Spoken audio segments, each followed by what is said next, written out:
Welcome to the latest edition of the Creeping Rainbow in Comics. I'm Mike Partika, and today we're going to be looking at Green Lantern Alan Scott. Now, if you're familiar with the name Green Lantern, but you're not familiar with the name Alan Scott, you're probably thinking about Hal Jordan, the Silver Age Green Lantern, who was played by Ryan Reynolds in the movie of the same name. Now, this particular Green Lantern we're going to be talking about today is supposed to be featured in an HBO Max series called Green Lantern, and it will feature Jeremy Irvine as one of the main players. He is going to play Green Lantern Alan Scott, who is a gay Green Lantern operating back in the 1940s. Now, Alan Scott, the Green Lantern, of the golden age of DC Comics, and if you're not familiar with the golden age, silver age dichotomy, just understand that there were a lot of properties that DC created as a kind of a first version that didn't go over all that particularly well, and they decided to revise these concepts later on. So you had characters like Green Lantern Alan Scott, who would later be followed by his Silver Age counterpart, Green Lantern Hal Jordan. Now, when you're looking at these two particular characters, they're pretty similar in their power sets. They both have the ability to fly, they both are offered some protection by their power rings, and they both are able to construct green objects out of this plasma that's emitted from their rings. However, they do differ somewhat. First off, in their weaknesses, you have Hal Jordan's ring, which is powerless against the color yellow, which can be used to interesting effect. And then you have Alan Scott being weak against wood, which in this particular scene you see that he's having to duck and dive away to avoid a log jam rather than use his ring against it. They're also very different in their origins. Hal Jordan has a rather simple origin of having inherited his power ring from a galactic police officer in the Green Lantern Corps. Uh, Alan Scott, on the other hand, he was an engineer who survived a train crash by holding on to a green lantern that protected him.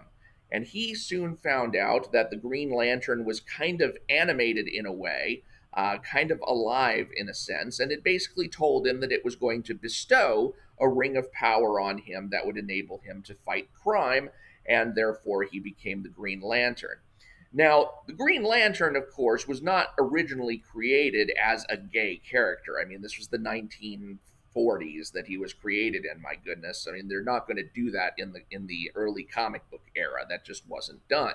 However, it is kind of hilarious when you realize that the word queer is taken to mean odd or strange and was commonly used back in the day to mean odd or strange. To see some of the dialogue that occurs in this issue of Green Lantern or All American Comics, where Alan Scott first appeared, for example, when he's holding up the Green Lantern, he says, "What a queer light." And then a doctor and a policeman who find the Green Lantern in its original form as a hand carved green lamp say, "What a queer green color." And then finally, a man who's exposed to the lantern says, "I feel so queer." And let's, of course, not forget the fact that Alan Scott can't turn away from wood. So, how is it that DC Comics took this character who was not a queer character, was never envisioned to be such, and turn him into a queer character? Well, the story behind it has less to do with the character himself as with the character's children. See, in the 1980s ish, or a little, yeah, in the early 1980s, you had a series called Infinity Incorporated, which featured children of some of the Golden Age characters who would be featured in their own super team. Two of those characters are Jade, the woman, and Obsidian, the man. And these were a brother and sister who would reveal themselves to be the children of the Golden Age Green Lantern, Alan Scott. Now, he at first was thinking, "No, I don't think this is true." But later on it would come to be confirmed. Now, what we would also learn about Obsidian in particular is that Obsidian was gay. He was one of the first openly gay superheroes in the DC universe. Now, why don't you hear a whole heck of a lot of him today? Part of that's because of the New 52. The New 52 was a universe resetting event in which the timeline was reset so that most of the DC superheroes were had their histories contracted to be about 5 years or so, so that it turned the DC universe into less of a place of legacy, where you had this long 50-year history of all of these different superheroes, Golden Age, Silver Age, Modern Age combined, and instead shrunk it down to this very abbreviated timeline where the heroes were young again and inexperienced again, and as people would come to find out, generally no fun. But in any case, when this happened, the Golden Age characters, rather than being kept inside of this universe, because this universe was thought to be, like just 5 years old as far as superheroes went, those Golden Age characters got shunted over to an alternate dimension called Earth 2. And here you can see the Earth 2 Flash reimagined. You can see the Earth 2 Green Lantern, Alan Scott reimagined, and a Hawk Girl reimagining. And what that caused, as far as Jade and Obsidian were concerned, is that they both went poof. No longer were there these children of the Green Lantern. And that caused writer of Earth 2, James Robinson, to be kind of sad, because here you had this gay character who had been around for a long time in the DC universe, and now the DC universe was kind of devoid of gay superheroes again. So he asked DC, hey, do you mind that when I'm writing this new reimagined Earth 2 Alan Scott, can I just make him gay? And DC said, sure, go for it. So here you have Alan Scott with his lover Sam, and in fact, Alan Scott actually proposes marriage to Sam while he and Alan are riding on a train. And if you if you know what happened to the train in the last Green Lantern origin, well, yep, it happens here too. The train is destroyed. Alan Scott, once again, is the only survivor, having been preserved by this green flame that tells him he's going to become this superhero called the Green Lantern.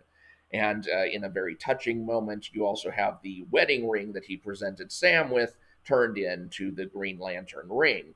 Now, he has pretty much the same power set that he did in his previous Golden Age incarnation. He can fly. He's got various protection from brute force, and he can also make objects out of the green plasma emitted by his ring. And as far as weaknesses go, he's still weak against wood. So, the question is, now that we've established that the Earth 2 Green Lantern is gay, how did that get ported back to the Earth 1 Green Lantern once the whole Golden Age thing was restored? Because remember, in the HBO Max series, we're talking about the 1940s Green Lantern, so we're talking about the Golden Age Green Lantern in that case. Well, how did we get there? All good things must come to an end. That thing being the New 52. Eventually, fans had had enough of DC's new interpretation of their characters, and DC basically said, okay, we will reset the universe in a series written by Jeff Johns called Doomsday Clock. And in the last issue of Doomsday Clock, spoiler alert, they bring back things like the Legion of Superheroes and the Golden Age superheroes. And you can see off to the side, you've got Green Lantern, Alan Scott, you've got Obsidian, and you've got Jade. They're all back now. And later on, in a series called Infinite Frontier that explores the new landscape of the DC multiverse or omniverse or whatever the heck they're calling it now, it's all just one big mess as far as I'm concerned.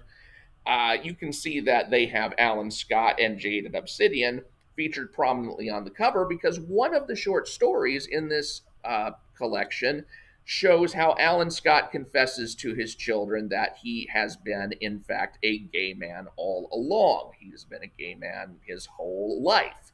Now, how is it that they exist? Well, he says, I let myself get married a few times to women I did love with all my mind, and I guess only occasionally with his balls. Now, can DC really get away with taking a character with such a long history and turning him gay? In this case, actually, yes. I didn't really go and do a huge amount of deep research into this character. I didn't want to go back and try and read through his entire storyline because that would have taken me quite a while, and I don't have the time to invest in that. But I did go back to the issue of Infinity Incorporated, its first annual, which goes back to the origin of his children, Jade and Obsidian, because I remembered some elements from that comic that I thought were pertinent here. For one thing, when you look at the courtship between Alan Scott and the children's mother, it winds up being this whirlwind courtship and then a whirlwind marriage and a whirlwind consummation and then a whirlwind of believing that she died in a fire. And so as it turns out, she happened to be a supervillain who seduced him and loved him, and at the same time wanted to kill him, and thought that the best thing for the children would be to have them and give them up for adoption. And if this all sounds convoluted and shaky and deserving of soap opera status, it totally is. But in any case, you don't really get a necessary sense that this was made. It could be that, yes, back in that day, he was a closeted gay man who was basically getting himself a beard, especially when towards the end of this particular issue, the Harlequin, who has been telling Alan Scott all of these facts about his former ex-wife, who he thought had died, is revealed to be his secretary, his longtime secretary. And she, now having dispensed of the illusion of her youth, figures that, well, there's no way that he's going to be attracted to me now, even though I've been in love with him all these years. Her having, of course, no idea what seems to be the real reason why they never hit it off. But at the same time, he brings her back and says, I can't let you walk away thinking you're the only one who ever got hooked on illusions, and then reveals to her that he's been wearing a toupee for how many years. Now, please note, the only thing that he's revealed to her is that he's wearing a hairpiece. But his daughter, Jade, kind of gets, she kind of jumps to conclusions because she says, I think he's asking you to marry him, Molly. And Molly says, he is? And then Alan says, I am? I mean, sure I am. And then off they are to a whirlwind wedding. Well, does he really love her, or did he just get himself another beard? Well, according to according to Infinite Frontier Zero, now it's the latter that's much more likely than the former. So I would have to say, though, that if you were going to pick a character with a long, long history and try and retcon his former female relationships away as basically a gay man trying to do his best to fit into society as the heterosexual he's not, you probably could have done worse than Alan Scott. So that is the story of how Alan Scott went gay in the DC universe. And I'd like to thank you for following along with this presentation. Please do subscribe if you haven't already so that you can get notifications of more instances of the Creeping Rainbow in comics, where I will explore more gay characters and trans characters as they have entered the comic book universe. And also, you'll be notified on my other collections. Don't take this as gospel for religion, and then my other political and other videos. So thanks again for watching. Appreciate your sticking around, and I will talk to you later.